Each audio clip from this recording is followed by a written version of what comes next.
ugnies stichijos ženklams, avinams, liūtams, šauliams ateinanti savaitė.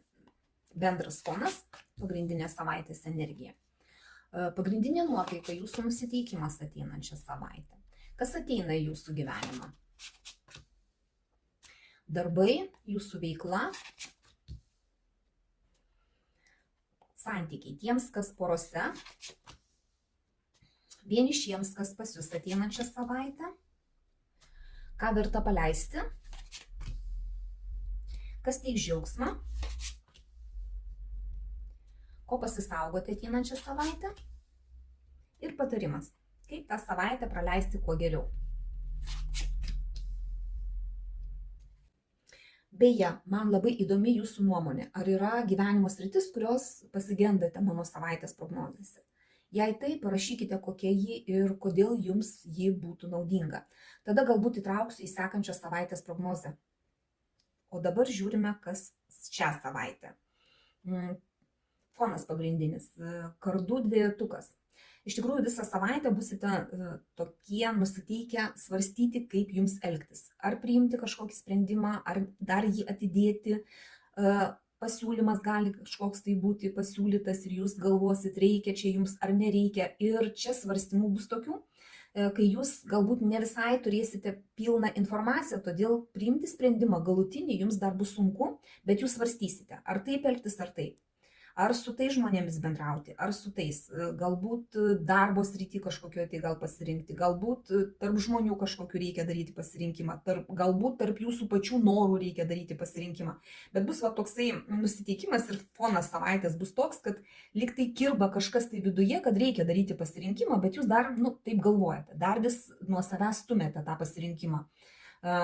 Vidinis toksai nusiteikimas irgi bus toks, kad jums kažkas tai jau nebegerai taip, kaip yra. Ar tai situacija kažkokia, ar tai konfliktas galbūt kažkoks yra.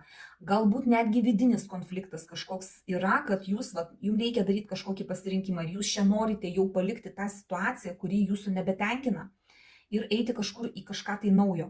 Galbūt nežinot, kur eiti, galbūt dar nėra to tikslaus plano, bet jums jau norisi judėti, nes taip, kaip yra dabar, jūsų nebetenkina. Kas ateina į jūsų gyvenimą? Ateina kažkoks augimas. Imperatoriai visą laiką apie tai, kad po truputį tai, ką jūs pradėjote, po truputį augs. Kai kurioms mergaitėms gali būti net ir tiesiog nėštumas. Šitoj kaladėje labai gražiai parodytas būtent šitas variantas, kad galbūt sužinosite apie tai, kad laukiatės. Galbūt kai kurios mergaitės ir jau laukėsi ir tiesiog jūs džiaugsitės tuo laukimu, tuo augimu savo naujos gyvybės jūsų viduje. Bet koks čia pradėtas jūsų reikalas, jisai turi tendenciją augti. Bent jau pagal imperatoriai ir tai ateina į jūsų gyvenimą. Kažkas vis tiek pradės augti. Jūsų darbai, jūsų veikla, monetų aštuntukas, tai darbo arkanas iš principo bus toks rutininis darbas, taip kaip visada jūs ten dirbsite, nieko naujo kaip ir nėra, tiesiog dirbsit tą patį per tą patį.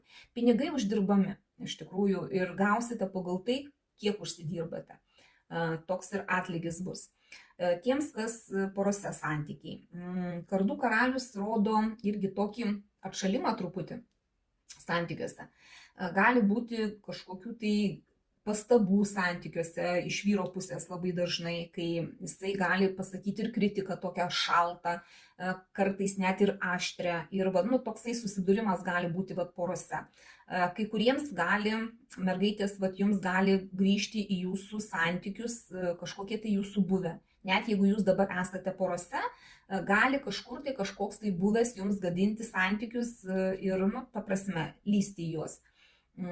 Arba jūs tiesiog čia galite būti nusiteikę taip, kad jums reikia susidėlioti kažkokius tai ten savo santykių punktelius, taip, kad jums būtų aišku jie, galbūt susitarimus kažkokius tai su savo partneriu pasirašyti, aptarti, žodžiu, bet čia toksai nusiteikimas ir dokumentų tvarkymas gali kažkoks tai būti ir toks nusiteikimas gana toksai šaltas.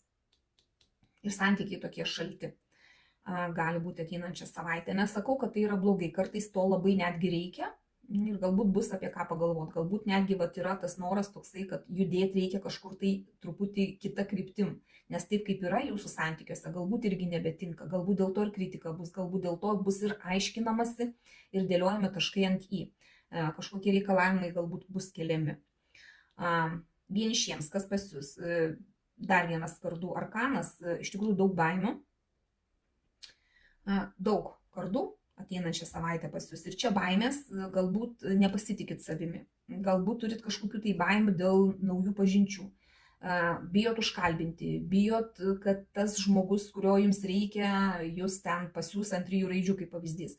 Tiesiog kažkas tai pas jūs galvoj čia yra, bijot gal, kad kartosis kažkokios ten praeities, nepasisekę santykiai, va dabar jūs esate vieni. Jūs šiandien miegat naktimis, galbūt norit tų santykių, norit kažko tai naujo į savo gyvenimą, bet kol kas dar jūs su baimėm nesusitvarkė. Gal va tas vidinis toks nusiteikimas irgi bus, kad jau nebenorit būti vieni, kad jums jau reikia eiti kažkur tai, pažindinti, susirasti žmogų artimą dušelį, nes, tiesiog jau slegia taip, kaip jūs jaučiatės, bet ateinančią savaitę jūs dar būsite savo baimėse. Čia dar ne apie pažintis iš tikrųjų. Ko verta atsisakyti, ką verta paleisti? Lazdų ketvirtukas. Iš vienos pusės čia yra stabilumas, kaip ir galbūt reikia iš to stabilumo išeiti, kad pagaliau būtų kažkoks judėjimas jūsų gyvenime, galbūt reikia priimti kažkokį pasirinkimą padaryti, kažkokį tai sprendimą, kad eiti iš to stabilumo, nes viskas, kas užsistovi per ilgai, pradeda užpelkėti ir neduoda augimo ir tai nėra gerai. Tai reikėtų šitą iš savęs paleisti, jums nereikia to stabilumo tokio, reikėtų išeiti jau, paleisti iš savo gyvenimo tą stabilumą. Eiti ten, kur geriau. Nes taip, kaip yra dabar, jūsų jau netenkina ir tas toks vidinis nusiteikimas bus. Galbūt reikės ir padaryti sprendimą, kažkokį tai pasirinkimą. Kas teiks džiaugsmą? Monetų riteris. Teiks džiaugsmą tai, kad jūs turit kažkokių tai pasiūlymų, galbūt kažkokį tai planą ir jūs galite jį įgyvendinti. Galbūt kažkoks tai pasiūlymas atėjo iš žmogaus kažkokio tai ir jūs svarstote tą pasiūlymą, galbūt ir reikia priimti kažkokį sprendimą, kol kas jūs galbūt ir nelabai norit priimti to sprendimo, bet jūs jau jį svarstot ir tai jums teikia džiaugsmą. Galbūt netgi tas žmogus, kuris jums kažką pasiūlė, jums irgi teiks džiaugsmą, kad yra kažkokių pasiūlymų, kad jūs galite nusimatyti kažkokius tai naujus tikslus, tas vidinis toks nusiteikimas, kad jums reikia eiti iš tos situacijos, kurioje esate dabar ir tai teiks džiaugsmą, kad galite daryti pasirinkimą, kad galite nusimatyti kažkokį naują tikslą, priimti kažkokį tai projektą galbūt naują į savo gyvenimą ir tai teiks džiaugsmą. O pasisaugoti, neužsisėdėkit per ilgai savo kažkokiuose tai svajonėse apie praeitį. Neužsisėdėkite per ilgai nostalgijoje. Negalvokit per ilgai apie tai, kas buvo, nes tai, kas buvo, jau praėjo. Taip, nereikia pamiršti praeities, bet nereikia joje gyventi. Nereikia susitapatinti su tuo, kas buvo kažkada tai. Reikia eiti ten, kur geriau. Reikia augti po truputį. Reikia išeiti iš tos tokios stagnacijos, nes jinai, tas stabiliai stovintis ir jeigu jūs pastoviai galvojat apie praeitį, galbūt ir tiems, kurie vieniši irgi turi kažkokių tai baimių, galbūt irgi įlindę į tą savo praeitį, apie kažkokius prarastus galbūt santykius galvojate, prarastus žmonės savo gyvenime, kurie jau išėjo iš jūsų gyvenimo. Tai reikėtų to pasisaugoti, nes nesėdėkit per ilgai sulindę į tai, kas buvo praeityje. Ir kaip elgtis? Lazdų pažas. Imkit viską į savo rankas ir pradėkit veikti.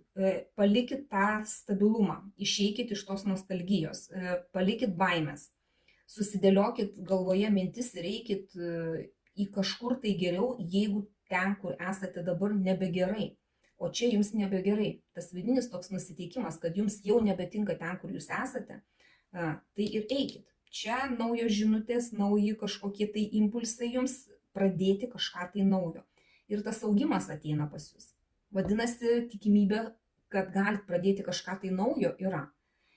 Bent jau to aš jums linkiu. Paimkite tik tai, kas rezonuoja, visą kitą paleiskite. Ir ta savaitė turėtų būti visai nebloga. Bent jau tokios aš jums jos linkiu. Dėkoju už jūsų laiką, širdutes ir iki sekančio karto.